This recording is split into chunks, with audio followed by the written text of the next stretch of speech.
Bismillahirrahmanirrahim. Assalamualaikum warahmatullahi wabarakatuh. Allahumma shalli ala Muhammad wa ali Muhammad. Selamat berjumpa kembali dengan seri mata kuliah Filsafat Timur bagian yang kelima, dan pada kesempatan kali ini kita mulai memasuki pembahasan mengenai berbagai macam aliran filsafat di kawasan timur.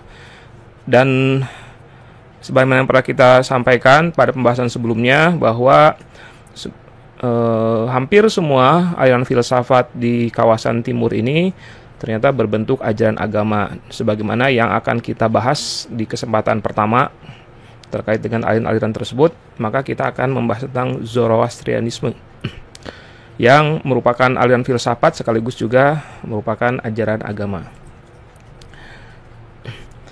Zoroastrianisme adalah nama lain dari agama Majusi, yaitu sebuah agama sekaligus ajaran filosofi yang didasarkan oleh ajaran seorang bernama Zarathustra. Orang-orang Iran mengatakan Zartush, sementara orang Yunani menyebutnya Zoroaster. Agama ini lahir dan berkembang pesat di Iran, tapi kemudian sekarang sudah sangat menyebar di seluruh penjuru dunia. Sebagian orang Iran menyebut Zoroastrianisme dengan nama Mazdayasna, yaitu kepercayaan yang menyembah Ahura Mazda atau Tuhan yang bijaksana. Zoroaster atau Zartush hidup sekitar abad ke-6 sebelum Masehi. Dia adalah seorang bangsawan Indo-Arya. Zoroaster mengajarkan pembaharuan sekaligus penyatuan atas ajaran agama-agama di Iran yang sebelumnya terdiri dari bermacam-macam ajaran seperti politeisme, paganisme, dan animisme. Jadi sebelum Zoroaster datang, lahir di Iran itu, agama yang berlaku di Iran itu adalah agama yang bermacam-macam, sebagaimana juga bisa kita temukan di berbagai tempat dunia yang lainnya. Nah, Zoroaster datang dan melakukan penyatuan atas agama-agama tersebut dan melakukan pembaharuan atas agama-agama tradisional yang sebelumnya sudah ada di Iran. Nah, oleh sebab itu, oleh para ahli, ia kemudian dianggap sebagai salah satu tokoh pembaharu agama tradisional di Iran, dan kemampuannya dalam berbagai bidang, termasuk hal-hal yang sifatnya supranatural, seperti menyembuhkan orang yang sakit gitu, dengan doa-doa, itu yang dianggap sebagai bukti mukjizat ia sebagai nabi, ya, dalam tanda kutip nabinya, itu membuatnya cepat dikenal dan diterima oleh masyarakat Iran. Aktivitas Zoroaster sebagai nabi itu dimulai pada usia 30 tahun. Ia menerima sebuah penglihatan cahaya besar yang menelannya. Itu adalah momen ketika Zoroaster masuk ke alam yang lain dan bertemu dengan Tuhan, yaitu Ahura Mazda. Sejak perjumpaannya dengan Ahura Mazda itulah ia kemudian melakukan dakwah ajaran kebaikan atau Nik, yang ia sebut berasal dari Ahura Mazda.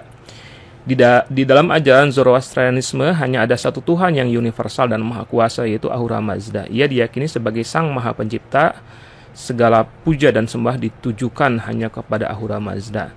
Nah, dengan adanya prinsip monoteisme ini yang meyakini bahwa Ahura Mazda adalah satu-satunya Tuhan, maka sebagian teolog Islam menyebut Zoroastrianisme dan Majusi itu sebagai ahlul kitab, yang sebenarnya memiliki pertalian genealogis keagamaan dengan ajaran-ajaran agama Samawi lainnya, yaitu Yahudi dan Kristen. Tentu tidak akan kita bahas tentang polemik teologis ini. Nah, Zoroastrianisme mempunyai prinsip dualisme yang bermakna mempercayai adanya dua kekuatan yang bertentangan dan saling beradu, yaitu kekuatan kebaikan dan kejahatan. Manusia di sepanjang hidupnya selalu dihadapkan kepada pilihan untuk berpihak kepada kebaikan atau berpihak kepada kejahatan. Kekuatan jahat itu disebut dalam keyakinan Zoroastrianisme sebagai Ahriman. Nah, jadi dalam Zoroastrianisme, Ahriman adalah sebuah wujud yang independen yang pada akhirnya akan dikalahkan oleh Ahura Mazda. Nah, ini masalah wujud independen ini tentu saja ada polemik di dalam Islam sendiri, tapi sebagian besar teolog Islam menyatakan kritikannya terhadap dualisme kebaikan dan keburukan ini. Di dalam Islam diyakini oleh mayoritas teolog Islam, keburukan atau syar itu bukanlah wujud yang independen. Keburukan itu tidak ada wujudnya. Keburukan adalah tidak adanya kebaikan. keburukan adalah situasi ketika cahaya kebaikan tidak sampai atau mendapatkan halangan. Kita lihat seperti di sini gambarnya. Ini ada sebuah ruangan yang sebagian dari ruangan tersebut itu terlihat ada cahaya, kelihatan ya, ada cahaya, sementara bagian yang lainnya itu gelap. Nah, gelap ini apa gitu? Nah, gelap ini kalau di dalam logika para teolog Islam dikatakan bahwa kegelapan itu tidak ada wujudnya gitu. Jadi dalam Islam itu tidak ada yang disebut dengan kegelapan yang menyebar, tidak ada gitu kan ya. Tapi yang terjadi adalah semakin banyaknya halangan terhadap beberapa bagian yang membuat kegelapan itu semakin banyak bayangan yang muncul. Nah, jadi semakin banyak halangan dari sampainya cahaya kepada tempat-tempat tersebut. Jadi sebenarnya tidak ada yang namanya kekuatan hitam yang menyebar misalnya. Nah, ini yang disebut dengan kritikan Islam terhadap dualisme. Keburukan ibarat bayangan gelap, bayangan itu tidak ada hakikatnya karena bayangan gelap adalah situasi terhalangnya cahaya. Ini juga terjadi ya sama misalnya kalau dikatakan dingin itu tidak ada hakikatnya, tidak ada wujudnya, yang ada itu adalah panas. Dingin itu adalah situasi di mana panas tidak sampai ke sana gitu. Jadi kalau panas itu ada wujudnya, tapi kalau dingin itu tidak ada wujudnya. Dan hal yang sama juga terjadi dengan hal-hal yang dianggap sebagai keburukan, seperti kemiskinan. Kemiskinan itu dianggap tidak ada.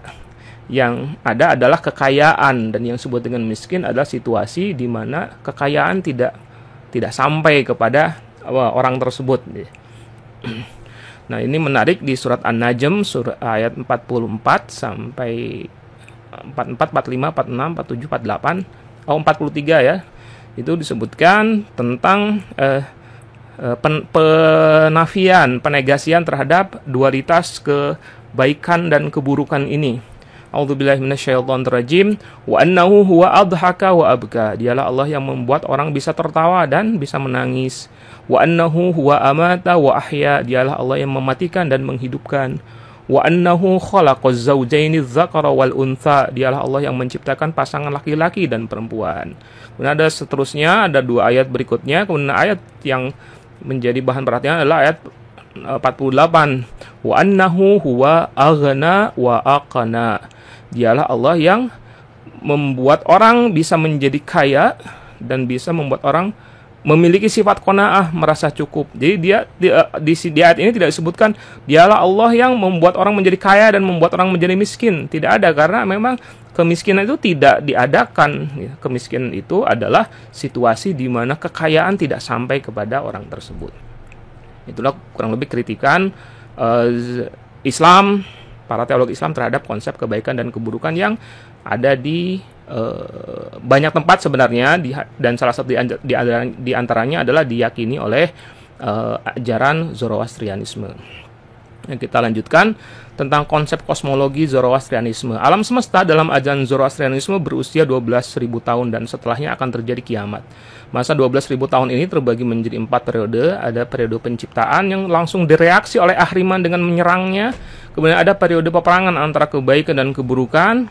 Kemudian periode ketiga adalah pengutusan Zoroaster kepada umat manusia, dan periode keempat adalah pasca wafatnya Zoroaster, di mana akan selalu muncul tokoh pembaharu di setiap 1000 tahun, dan para tokoh pembaharu itu adalah keturunan Zoroaster. Pemimpin di akhir zaman akan muncul memimpin manusia melawan dan menghancurkan Ahriman serta para pengikutnya. Nah, di fase inilah perdamaian dunia akan terwujud dan dunia selanjutnya akan mengalami kiamat. Nah, dalam pemahaman Zoroastrianisme, setiap orang akan mengalami penghakiman setelah meninggal. Ini adalah konsep eskatologi dari Zoroastrianisme. Penganut Zoroaster meyakini bahwa ketika seseorang meninggal, ia harus dapat membuktikan dirinya telah melakukan lebih banyak kebaikan daripada kejahatan. Mereka percaya setiap ruh manusia yang telah meninggal harus melewati jembatan Cinvat, yaitu jembatan yang menuju ke surga. Jiwa manusia sudah meninggal akan tetap tinggal selama 3 hari di dalam raganya, dan baru pada hari keempat dibawa menuju penghakiman di jembatan Cinvat. Setelah berhasil melewati jembatan ini, maka seseorang akan hidup bahagia dengan rahmat Ahura Mazda. Semakin banyak kebaikan yang dibuat seseorang, maka ia akan semakin lebarlah si jembatan tersebut. Dan sebaliknya, semakin besar kejahatannya, semakin sempitlah jembatan itu hingga ruhnya tidak dapat melewati jembatan Cinfat, lalu akan jatuh dari jembatan. Di bawah jembatan ini terdapat neraka yang penuh api, sebuah tempat yang suram dan penuh kesedihan. Nah, inilah yang kemudian menjadi salah satu kritikan yang dilontarkan oleh orientalis. Ada bukunya ini, Abraham Geiger misalnya, salah satu kritikan kaum orientalis barat terhadap ajaran Islam adalah adanya konsep jembatan Shiratal Mustaqim. Ya, menurut orientalis barat ada Abraham Geiger, ini ada bukunya, Christoph Luxemburg, ada Claire Tisdale dan William Rudolph. Menurut mereka, Islam bukan ajaran yang murni, melainkan ajaran yang mencontek atau melakukan isu plagiarisme dari ajaran-ajaran lain termasuk Zoroastrianisme. Dan buktinya adalah adanya konsep jembatan Cinfat. Dalam Zoroastrianisme ini dan ajaran tersebut faktanya lebih dulu muncul dibandingkan dengan ajaran yang mirip di dalam Islam. Nah, kita tidak akan membahas ya terkait dengan bagaimana kita menjawab kritikan tersebut. Kembali kepada Zoroastrianisme. Ada 3 hal utama yang ditekankan dalam Zoroastrianisme sebagai etika hidup, yaitu pikiran baik, perkataan baik, dan perbuatan baik. Ada pendorenik atau good thought, kemudian guftorenik atau good word, dan kerdorenik atau good deed. Dan mereka mengatakan bahwa roh dar jahon yekis, wa on roh rostis. The way in the world is just one, and that way is truth. Jalan di dunia ini hanya satu, dan itu adalah jalan kebaikan, jalan kebenaran. Zoroastrianisme memberikan kebebasan bagi setiap penganutnya untuk memilih hidup yang baik atau jahat bagi dirinya sendiri. Memilih kebaikan bermakna bersekutu dengan aspek kebaikan dari Ahura Mazda, dan menolak bersekutu dengan kubu Ahura Mazda bermakna melakukan dosa yang kelak akan dimintai pertanggungjawabannya di jembatan Cinfat. Zoroastrianisme meyakini bahwa tidak ada yang ditakdirkan atau dikodratkan sebelumnya dalam hal kebaikan dan keburukan. Jadi mereka menolak apa yang disebut dengan takdir. Mereka cenderung untuk mereka memiliki keyakinan bahwa manusia itu bebas. Manusia lahir dan hidup secara bebas. Jika ia jadi baik, ya itu merupakan pilihannya, dan jika menjadi buruk, itu juga hasil dari pilihannya. Nah, ini menjadi kalau dalam Islam bagaimana? Dalam Islam ini terjadi banyak sekali aliran teologis ya, aliran ilmu kalam yang memperdebatkan, menjadikan masalah takdir dan ikhtiar, takdir Tuhan dan ikhtiar manusia sebagai bahan perdebatan dan bahan polemik. Zoroastrianisme sangat menekankan pentingnya moralitas dan etika sosial. Pembaharuan di dunia menurut Zoroastrianisme tidak mungkin dikerjakan oleh satu orang saja. Pembaharuan membutuhkan keterlibatan banyak orang. Oleh karena itu, Zoroastrianisme sangat menekankan tanggung jawab moral dari masing-masing orang untuk melakukan kebaikan. Zoroastrianisme menolak konsep uzlah atau menyingkir dari kehidupan dunia, karena perilaku ini menurut mereka bermakna penyangkalan diri, penolakan atas ciptaan, dan itu bermakna menolak Ahura Mazda. Ahura Mazda tidak menghendaki adanya orang-orang yang hanya diam saja. Jadi kalau kita perhatikan orang-orang Zoroaster ini, mereka dikenal sebagai orang-orang yang sangat aktif dalam kehidupan sosial. Dan kehidupan aktivitas di bidang sosialnya itu merupakan implementasi dari ajaran Ahura Mazda. Tempat peribadatan Zoroastrianisme itu selalu memiliki tempat penyalaan api, sehingga tempat peribadatan itu sering disebut kuil api atau otashkadeh. Api memiliki posisi yang mulia dalam sistem kepercayaan Zoroastrianisme. Api dianggap sebagai putra Ahura Mazda dan menjadi simbol kebenaran dan kemuliaan. Api adalah satu-satunya zat yang tidak menyerap polusi, selalu punya kecenderungan untuk naik sepanjang waktu, membakar dirinya sendiri, serta memberikan kehangatan dan cahaya ke sekelilingnya. Api diyakini memberikan kehidupan kepada 3 unsur alam lainnya, yaitu air, udara, dan tanah. Jadi api dianggap sebagai unsur yang unggul di antara berbagai unsur alam yang lainnya. Dalam Zoroastrianisme, api begitu murni dan surgawi sehingga dianggap dan dihormati sebagai pikiran dan kebijaksanaan. Ini juga menjadi membantah ya, menolak anggapan yang mengatakan bahwa Majusi atau Zoroaster itu adalah penyembah api. Jadi dalam konsep mereka tidak seperti begitu sebenarnya.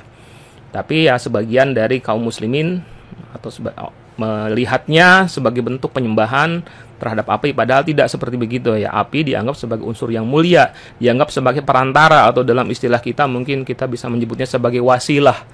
Wasilah dalam berdoa. Yang dijadikan wasilahnya adalah api. Karena filosofi dari api itu sendiri.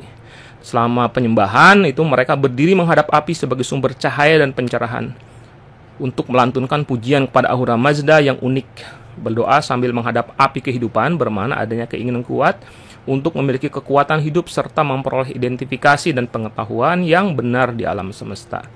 Dengan tetap menjaga agar api di dalam kuil tetap menyala, kan dikenal ya di kalangan orang-orang Majusi itu bahwa api itu harus selalu di dalam keadaan menyala. Dengan tetap menjaga agar api di dalam kuil tetap menyala itu bermakna bahwa setiap manusia di setiap saat dan setiap hari harus menjaga api kehidupan agar tetap menyala dengan unsur-unsur yang paling murni. Itulah yang bisa saya sampaikan. Assalamualaikum warahmatullahi wabarakatuh.